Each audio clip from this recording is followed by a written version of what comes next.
Hello and welcome to my channel Shivire, which is my name only.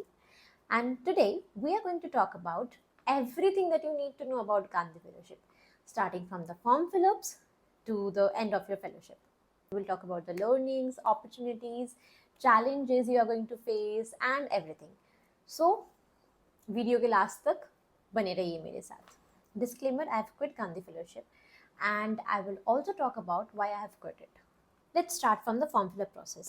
तो हर साल उनके form fill up process में कुछ चेंजेस शायद आते हैं, क्योंकि बैच 17 मेरे बैच के टाइम में फॉर्म फिलअप में एलिजिबिलिटी क्राइटेरिया तो रहती है, लेकिन अगर आप उस क्राइटेरिया के अंदर नहीं आते हो फिर भी आप फॉर्म फिलअप एटलीस्ट कर सकते थे, जो बैच 18 के टाइम में नहीं हो पाया. एलिजिबिलिटी टेस्ट अगर मैच नहीं करते तो आप फॉर्म फिलअप भी नहीं कर सकते. Second, during the form fill up the most important thing is वहाँ पे कुछ क्वेश्चंस होते हैं जिनको आपको आंसर करना होता है.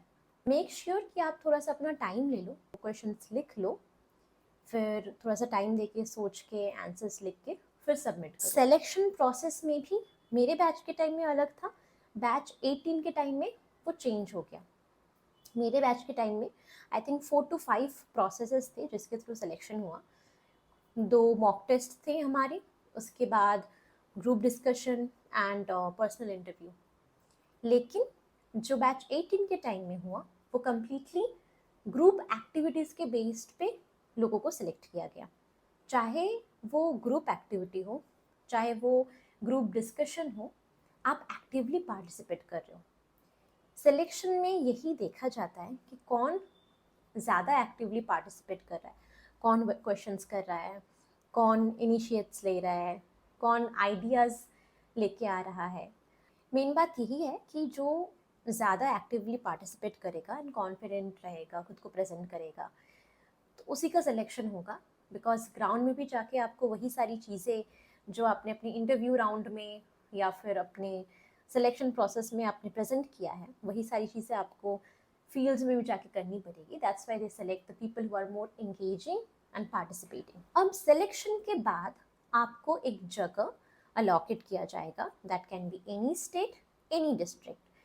ये आपके हाथ में नहीं है कि आप कहाँ पे करना चाहते हो. विल गेट अ मेल जिसमें आपको आपका लोकेशन बता दिया जाएगा. उसके बाद इंडक्शन होगी 5 से 7 दिन की, आई थिंक 5 दिन की मैक्स टू मैक्स. आपके इंडक्शन के बाद सीधा आपको लोकेशन में भेज दिया जाएगा. डिफरेंट लोकेशंस में डिफरेंट प्रोजेक्ट्स चलते हैं. किसी में एजुकेशन पे काम होता है, किसी में टीवी पे काम होता है, किसी में हेल्थ डिपार्टमेंट, किसी में water, sanitation, waste management. So there are multiple projects going on multiple places. तो ये आपके हाथ में नहीं है कि आप किस डिपार्टमेंट में काम करना चाहते हो या कौन सी लोकेशन में चाहते हो, वहाँ से ही सिलेक्ट करके देंगे. अभी आते हैं आपकी लर्निंग्स क्या आने वाली है.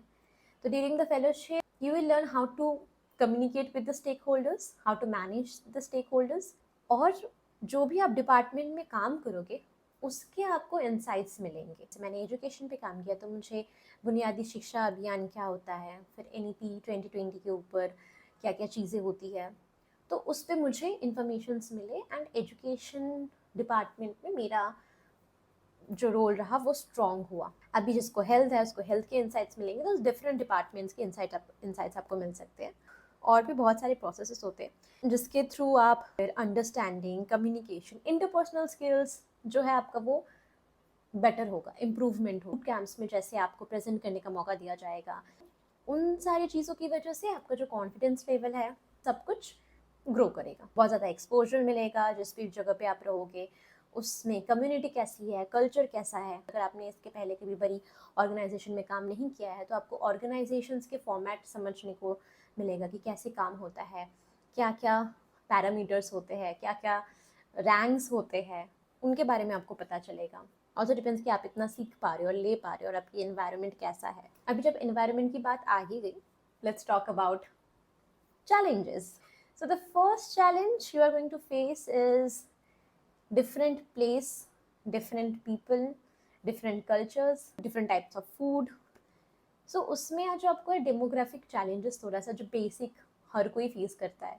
कुछ दिन जाके बीमार पड़ गए, डिकंडीशनिंग करने में 15 दिन 1 महीना लग जाता है. सेकेंड थिंग, यहाँ पे बहुत सारे प्रोसेसेस होते हैं.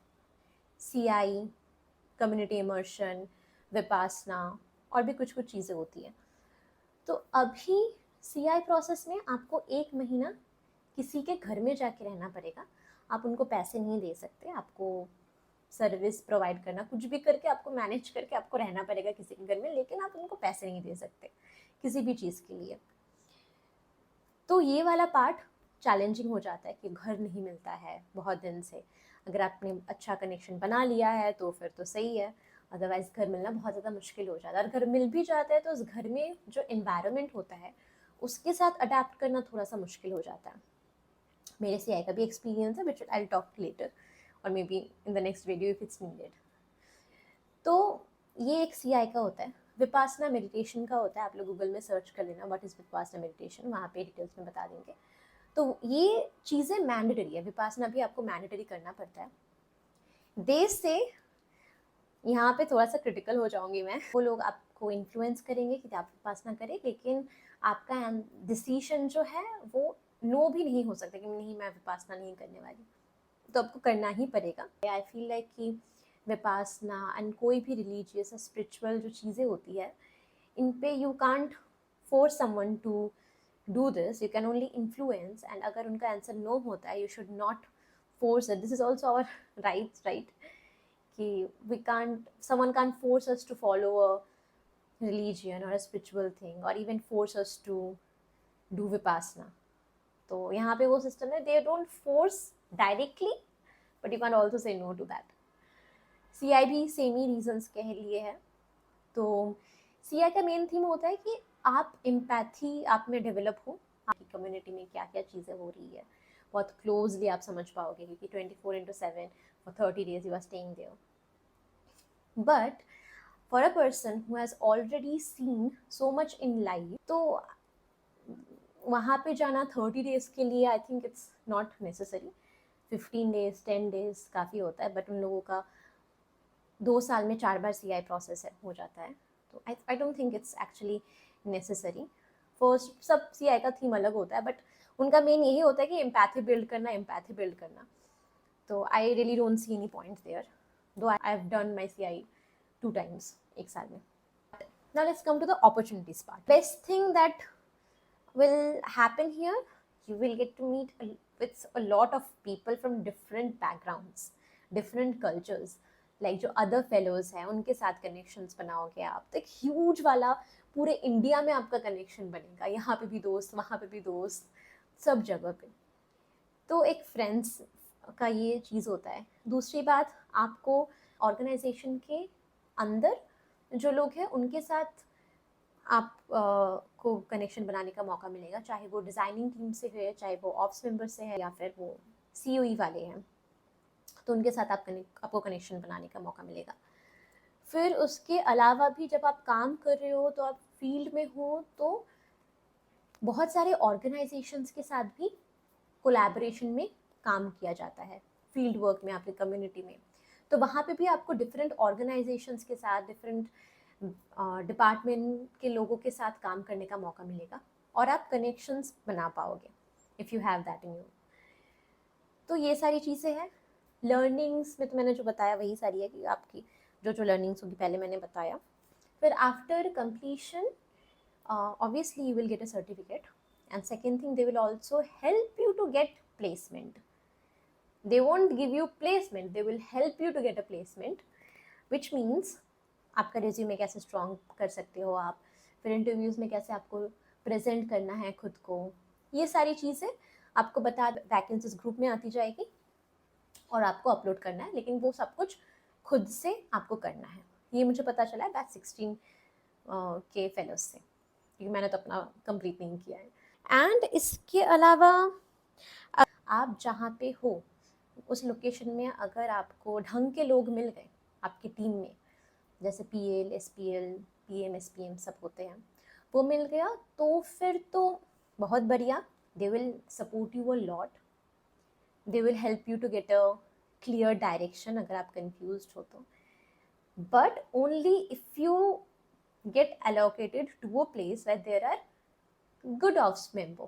When I say good ops member, I mean someone who is reliable, who is knowledgeable, जिसकी personality बहुत strong है, ऐसे टाइप के लोग के अगर आप आसपास रहे तो this are the opportunities. Now let's move on to my experience and why I quit this fellowship. The video is getting too lengthy, that's why मैं अपना experience वाला part दूसरे video में share करने वाली हूँ. I would request you all, जिन लोगों ने भी ये वीडियो देखा है, प्लीज़ वो वाला भी वीडियो देख ले ताकि आप लोगों को भी पता चले कि क्या क्या चीज़ें हो रही है, होती है डिफरेंट लोकेशंस में, एंड डिसीजन लेने में आप लोगों को भी. So see you in the next video. Bye.